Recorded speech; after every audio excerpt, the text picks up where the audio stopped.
Dear students, आज हम आपको पढ़ाने जा रहे हैं प्रिज्म के बारे में और किस तरह से उसमें रिफ्रैक्शन होता है और प्रिज्म फार्मूला कैसे निकलता है। आइए समझते हैं। यहाँ पर देखिए, हमने ये प्रिज्म बनाया है। Prism is a homogeneous transparent refracting medium, means इसके अंदर जो है ट्रांसपेरेंट मीडियम है जिसके दो रिफ्रैक्टिंग सरफेसेस होते हैं, एक ये है और एक ये है। ये नॉन पैरेलल है। कैसे है ये नॉन पैरेलल है? इसीलिए किसी एंगल पे आके मिलते हैं, उस एंगल को हम कहते हैं एंगल ऑफ प्रिज्म। तो अगर मान लीजिए हम इसके स्लाइस को ऐसे काटते हैं तो ये ट्रायंगुलर बनता है। इसीलिए जब भी हम किसी प्रिज्म को दिखाते हैं तो एक ट्रायंगल के थ्रू दिखाते हैं। आइए देखते हैं इसमें रिफ्रैक्शन थ्रू प्रिज्म कैसे स्टडी करते हैं। यहाँ पर देखिए, a ray of light is travelling from rarer to denser medium. तो कहाँ से जा रहा है ये? रेयरर से डेंसर मीडियम की तरफ जा रहा है। तो क्या होगा? नॉर्मल की तरफ मुड़ जाता है। ये देखिए एन के यहाँ पर नॉर्मल है, एन के क्या है? नॉर्मल है, और ये रे जो है इस तरफ मुड़ गई है। और जब ये यहाँ डेंसर मीडियम से रेयरर मीडियम में जाती है तो आर एस डायरेक्शन में चली जाती है। तो पी क्यू इंसिडेंट रे है, रिफ्रैक्टेड रे क्यू आर है और एमर्जेंट रे आर एस है। यहाँ पर एन के नॉर्मल है और एम के यहाँ पर इस सरफेस पे नॉर्मल है। दोनों ही सरफेस रिफ्रैक्टिंग सरफेसेस है जो यहाँ पर हमने दिखाया है। आइए यहाँ पर देखते हैं, दोनों रिफ्रैक्टिंग सरफेसेस के बीच में जो एंगल बनता है उसको एंगल ऑफ प्रिज्म कहते हैं। यहाँ एंगल ऑफ प्रिज्म है। जब इंसिडेंट रे को, ये इंसिडेंट रे है, जब इसको हम आगे बढ़ाते हैं और एमर्जेंट रे को जो हम पीछे बढ़ाते हैं, जो एंगल यहाँ पर बनता है डेल्टा, उसको हम एंगल ऑफ डेविएशन कहते हैं। क्या कहते हैं? एंगल ऑफ डेविएशन कहते हैं। आइए समझते हैं किस तरह से फार्मूला इसमें लगाएंगे हम। इसमें देखिए, यहां पर angle of prism, angle of prism is equal to A. और यहां पर देखिए, जो ये ट्रायंगल हम लेते हैं पहले, in triangle Q K R, in triangle Q K are, ये ट्रायंगल जब लेते हैं तो तीनों का एडिशन 180 डिग्री होगा। R1 plus R2 plus angle Q K R is equal to 180 degree. ये नंबर 1 इक्वेशन हो गया। अब देखिए, क्वाड्रिलेटरल यहाँ पर बनता है A Q K R. In quadrilateral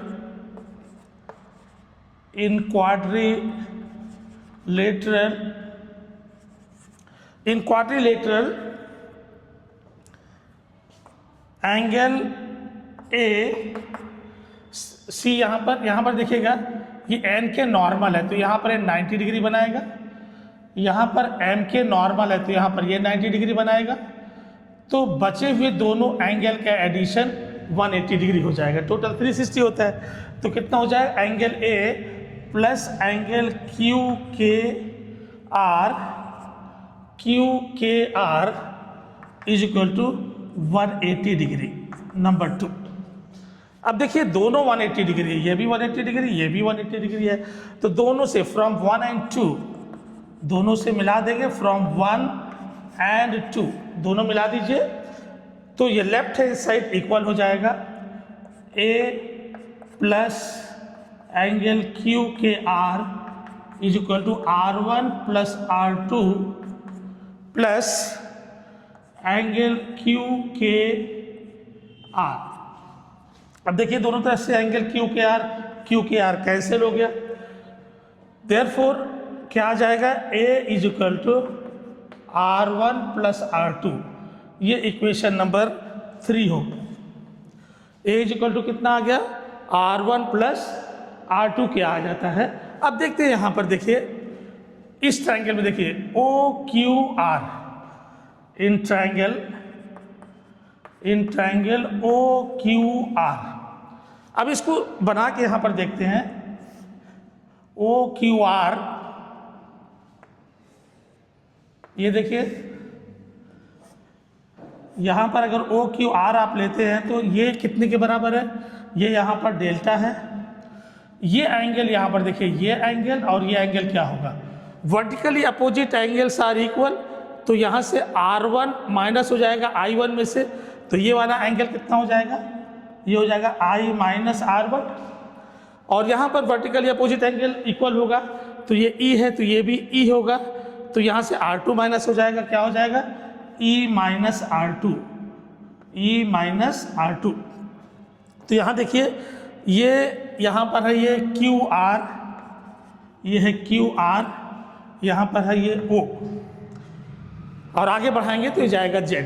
यहाँ पर देखिए तो ये एक्सटीरियर एंगल है इस ट्रायंगल का, OQR का डेल्टा क्या है, एक्सटीरियर एंगल है, therefore delta is equal to इन दोनों के एडिशन के बराबर होगा I minus R1 plus E minus R2, ये बराबर कितना होगा I plus E minus common R1 plus R2।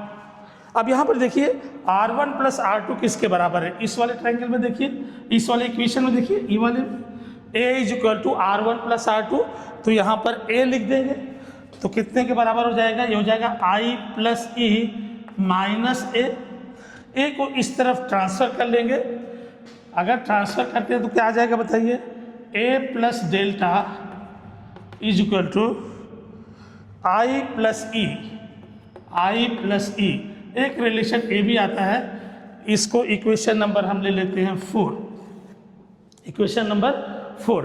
आइए देखते हैं मिनिमम डेविएशन के कंडीशन में क्या होता है, अगर ये एंगल ऑफ डेविएशन मिनिमम हो, डेल्टा की जगह डेल्टा m हो, मिनिमम डेविएशन हो, उस समय पर क्या होगा, देखिए इस वाली कंडीशन पे यहाँ पर देखिएगा, by Snell's law, by Snell's law, Snell's law अगर आप लगाते हैं तो क्या होगा, देखिए इस सरफेस पे देखिए ए बी रिफ्रैक्टिंग सरफेस पे, ए बी रिफ्रैक्टिंग सरफेस पे अगर आप देखिए तो कितना हो जाएगा, यहाँ से एयर से ग्लास में जा रहा है तो ए म्यू जी हो जाएगा, कितना हो जाएगा A mu G air to glass sine I upon sine R1, क्या हो जाएगा ये sign I upon sine R1, ये नंबर 5 हो गया इक्वेशन में।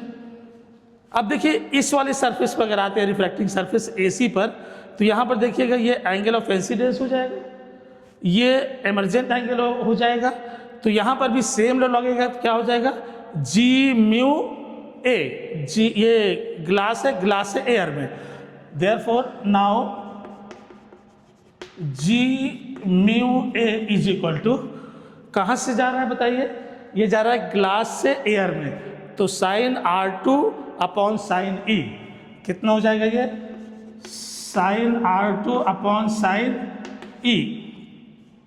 अब देखिए G mu A principle of reversibility से क्या हो जाएगा 1 अपॉन ए म्यू जी हो जाएगा, तो 1 upon A mu G is equal to कितना हो गया, ये हो जाएगा sine R2 upon sine E, therefore ये कितने के बराबर हो जाएगा, ए म्यू जी निकालेंगे, दोनों उलट देंगे तो कितना हो जाएगा, ये हो जाएगा sign E upon sine R2, ये इक्वेशन नंबर हो जाएगा 6। अगर देखें तो यहाँ पर देखिए ए म्यू जी यहाँ पर है, sign E upon sine R2, यहाँ पर ए म्यू जी कितना है बताइए, ये है sign I upon sine R1, तो दोनों ही 5 और 6 से अगर लेंगे तो राइट हैंड साइड बराबर हो जाएगा।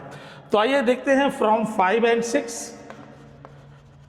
फ्रॉम 5 एंड 6, ये दोनों इक्वेशन लेते हैं 5 और 6, तो लेफ्ट हैंड साइड इक्वल है तो राइट हैंड साइड इक्वल हो जाएगा, देयरफॉर क्या हो जाएगा, ये हो जाएगा sine I upon sine R1 is equal to sine E upon sine R2, therefore very important relation is coming here, देखो ये बराबर तभी होगा जब I is equal to E होगा, ये इम्प्लाइज क्या करता है, ये हो जाएगा I is equal to E and R1 is equal to R2, ये दोनों रिलेशन आ जाएगा।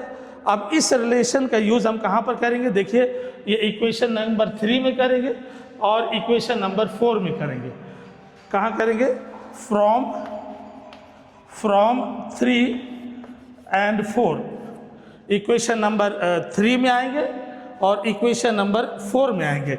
देखिए इसमें, तो इसको हम ले सकते हैं R1 = R2, इसको ले सकते हैं R, लेट इसको क्या ले लेंगे? R ले लेंगे, I = E है। तो देखिए क्या हो जाएगा इसमें, यह इम्प्लाइज करेगा therefore A = R1 + R + R = 2R, therefore R = A/2, R = A/2, equation 7 आ जाएगा।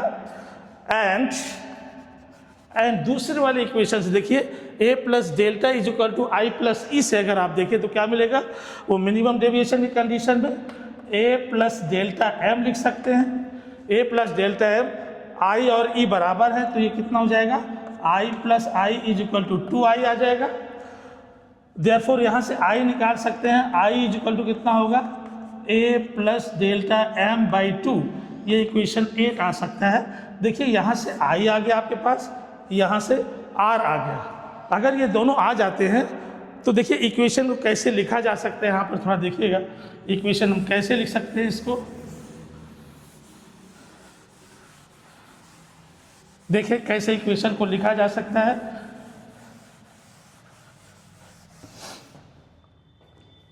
देखिए यहाँ पर क्या मिलेगा आपको? We know mu = sin I upon sin R, ये स्नेल्स लॉ होता है। तो म्यू बराबर कितने हो जाएगा? I और R की वैल्यू रख देंगे। देखिए I की वैल्यू कितनी आ रही है, R की वैल्यू कितनी आ रही है? A/2, I की वैल्यू A + डेल्टा M/2, तो कितना बराबर है? देखिए म्यू = कितना हो जाएगा? sin I = कितना की है बताइए? यह है A + डेल्टा M/2 और ये है sin R कितने के बराबर है? देखिए R = A/2 के है, तो sin A/2 आ जाएगा। यहाँ पर sin कितना आ जाएगा? A/2। इसको हम प्रिज्म फार्मूला कहते हैं। ये वाला क्या कहलाता है? ये प्रिज्म फार्मूला कहा जाता है। और अगर मान लीजिए जो ये angle of prism very small है, अगर angle of prism is very small, in this condition A and delta M both are small.